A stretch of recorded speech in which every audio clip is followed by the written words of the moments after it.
ketemu lagi sama aku Ella Fitria. Nah, kali ini aku mau coba berbagi cerita dengan kalian terkait masalah jerawat yang pernah aku alami 1 tahun terakhir ini. Sebenarnya nggak cuma 1 tahun sih, 2 tahun belakangan ini. Awalnya jerawatku itu on off emang ya. Dari zaman SMA aku udah sering jerawatan, kemudian sampai akhirnya kemarin 2019 parah ini nih, ada di foto ya, separah ini. Dan aku pun memutuskan untuk konsultasi dengan dokter Mita SPKK. Nah, perjalanan jerawatku itu sebenarnya sama sih kayak teman-teman mungkin yang di sini ya. Jadi ketika menstruasi muncul jerawat 1-2, kemudian nanti langsung kempes hilang, dan udah nyobain berbagai skincare mulai dari klinik, dari produk OTC, semuanya udah aku coba sampai akhirnya aku kayak menyerah gara-gara wajahku tuh udah dipenuhi jerawat batu yang besar-besar, yang mendem, dan rasanya sakit ketika cuci muka pun rasanya, ya ampun, gak bisa bayangin deh. Sampai akhirnya aku nemuin Instagramnya dokter Mita SPKK. Nah, beliau ini ternyata praktik waktu itu praktik di Rumah Sakit Astuti Pati, kemudian di Elsa Skin Jogja dan di ZAP. Nah, kebetulan beliau juga membuka teledermatologi, jadi kayak konsultasi online, dan aku nyobain di situ dan aku pilih Rumah Sakit Astutia. Mula aku konsultasi sih Desember 2020 kemarin ya. Pertama aku konsultasi biasa sih, aku daftar dulu di adminnya, kemudian aku bayar pendaftaran. Setelah itu aku dijadwalkan buat video call sama dokter Mita. Nah, di situ aku udah siapin foto before after. Kemudian pas lagi sesi konsultasi itu aku juga ditanya pernah pakai krim apa aja, dari klinik mana aja. Harus jawab jujur. Nah, aku emang jujur, aku udah pakai krim banyak banget dari berbagai klinik yang ada di Purwokerto, khususnya dari LBC, Natasha, kemudian treatment Gireta juga, tapi ya memang mungkin belum cocok ya, belum jodohnya. Nah, akhirnya aku setelah selesai konsultasi dengan dokter Mita, kemudian aku diresepkan 2 obat minum selama 1 bulan full, dan direkomendasiin untuk menggunakan krim pelembab, krim siang, dan krim malam. Kebetulan aku udah punya facial foam sendiri dari produk OTC dan memang cocok. Jadi dokter Mita menyarankan ya udah lanjut aja pakai facial foam itu. Terus aku nggak pakai sunscreen karena kebetulan emang aku belum menemukan sunscreen yang cocok. Jadi setiap aku pakai sunscreen itu rasanya mukanya tambah kusem gitu ya. Makanya aku lagi mencari-cari nih sunscreen apa yang cocok. Kalau kamu punya rekomendasi sunscreen yang bagus buat kulit acne prone kayak aku, oily, bisa tulis di kolom komentar ya. Nah, singkat cerita, begitu obatnya datang, resep obat datang, kemudian krim datang, aku cobalah selama 1 bulan.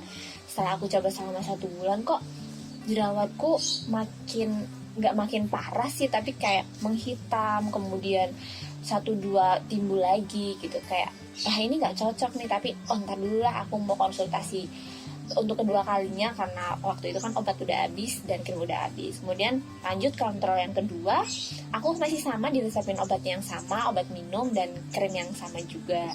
Nah, dari bulan Desember, Januari, Februari, Maret, April, 5 bulan ini aku mulai ada perubahan. Itu tuh 1 kali konsultasi krimnya bisa dipakai sekitar 2-3 bulan tergantung kalian ya. Tapi yang jelas harus rutin pakainya, tipis-tipis aja. 5 bulan pemakaian krim dari dokter kita harus dengan jiwa yang sabar, harus dengan pola hidup yang seimbang seperti minum air putih yang 2 liter lah minimal, kemudian makan sayur dan buah, kemudian kurangin boba-bobaan dan tepung-tepungan. Insya Allah nanti balik. Dan jangan lupa untuk atur jadwal tidur ya, nggak boleh begadang. Aku nerapin itu pelan-pelan, akhirnya ada perubahan seperti foto di sini selama sekitar 5 bulan pemakaian.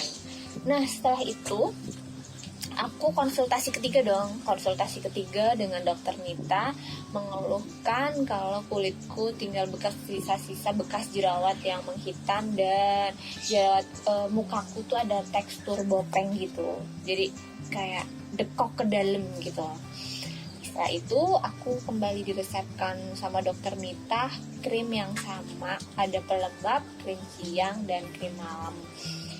Nah, konsultasi ketiga ini aku ternyata udah boleh tebus kopi resep. Jadi bulan berikutnya kalau krimku habis, aku nggak usah konsultasi lagi, tapi aku langsung tebus obat itu, krim itu maksudnya, udah nggak dikasih obat soalnya. Aku dikasih obat tuh kontrol ke 1 dan kedua. Setelah itu ketiga dan keempat aku hanya menggunakan krim saja dari dokter Mita. Untuk krimnya, ini seperti krim pada umumnya sih, tapi ini dari Rumah Sakit Asutia. Ada krim pelembabnya, krim siang, kemudian ada krim malam. Jadi aku tetap pakai facial foamnya dari produk OTC yang bisa dijual bebas. Aku kebetulan pakai merek COSRX yang kayak gini nih, yang warna merah ini, dan di aku memang cocok sih, alhamdulillah. Terus nih, buat kalian yang memang pejuang jerawat kayak aku selama SMA sampai sekarang masih berjuang buat punya kulit yang mulus, kalian gak usah tunggu lama-lama. Kalau kalian udah nyerah, jerawat kalian makin parah, segera konsultasi ke dokter kulit. Dokter yang menurut kalian kompeten, mau dokter Mita, mau dokter siapapun, yang penting itu adalah spesialis kulit. Jadi nanti kamu bisa tertolong lebih cepat, nggak menimbulkan bopeng seperti aku. Tapi kalau kamu mau cobain produk-produk yang menurutmu akan cocok di kamu, nggak masalah. Tapi saranku, sepengalaman aku, daripada kamu buang-buang duit buat beli serum yang mahal, toner yang mahal, kemudian vitamin C yang mahal, itu nggak bekerja di kulit kamu, mending langsung ke ahlinya aja, karena dokter kulit itu pasti akan memberikan yang terbaik sesuai dengan kondisi kulit kamu saat ini, gitu ya. Terus berapa nih biaya untuk konsultasi ke dokter spesialis kulit? Aku dulu pernah waktu SMA ke dokter kulit juga di rumah sakit terdekat kotaku, tapi aku udah agak lupa ya harganya berapa, tebus obatnya berapa. Nah, untuk ke dokter Mita ini menurutku sangat-sangat terjangkau, karena nggak sampai 500.000 aku udah bisa dapet krim 3 jenis, krim pelembab, krim siang, dan krim malam. Kemudian aku dapat obat minum, ada 2 jenis juga. Kalau kalian masih punya pertanyaan, bisa tulis di kolom komentar, atau kalian lagi pengen kepo-kepo dokter Mita, pengalaman aku konsultasi dengan dokter Mita, kalian juga bisa baca blogku di link ini di www.rainbowdaily.com. Aku udah tulis semua di situ lengkap. Lain konsultasi dengan ahlinya, mengobati jerawat itu mudah-mudah susah ya, karena kita harus jaga pola tidur kita, nggak boleh begadang. Yang kedua, kita harus banyakin nutrisi buah dan sayur, jangan makanan junk food terus. Yang ketiga, kita harus hindarin tepung-tepungan, roti, tepung-tepungan.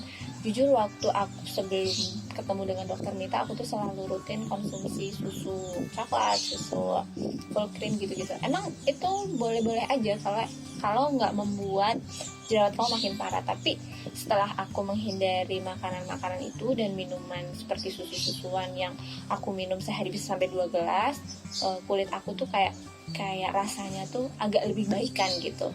Yang jelas sih roti-rotian, susu, kemudian perbanyak buah dan sayur, dan jangan begadang, karena jerawat itu juga dipengaruhi oleh banyak banget faktor.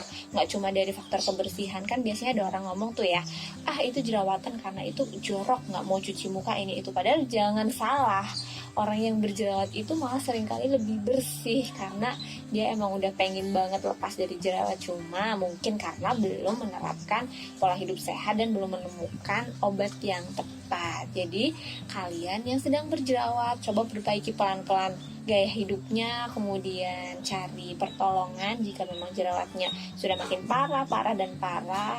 Nggak ada salahnya untuk coba ke dokter spesialis kulit ya.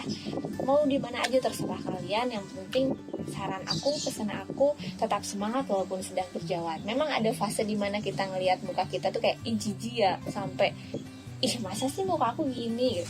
Tapi nggak apa-apa. Semoga dari sharing pengalaman aku tentang jerawat ini bisa membantu teman-teman pulih, bisa membantu teman-teman untuk menentukan treatment apa sih yang cocok. Oh iya, ngomongin treatment, aku belum pernah treatment sama sekali dari bulan Desember sampai sekarang ya, karena masih bingung nih mau menentukan treatment apa. Jadi aku masih fokus menggunakan krim dari dokter Mita SPKK saja. Begitu ya teman. Terima kasih udah menonton videoku sampai detik terakhir. Semoga teman-teman yang sedang berjuang di luar sana tetap semangat, tetap cintai diri kalian, jaga kebersihan, jaga pola hidup sehat, dan tetap semangat. Semoga kita bisa ketemu lagi ya di konten selanjutnya. Dadah, terima kasih.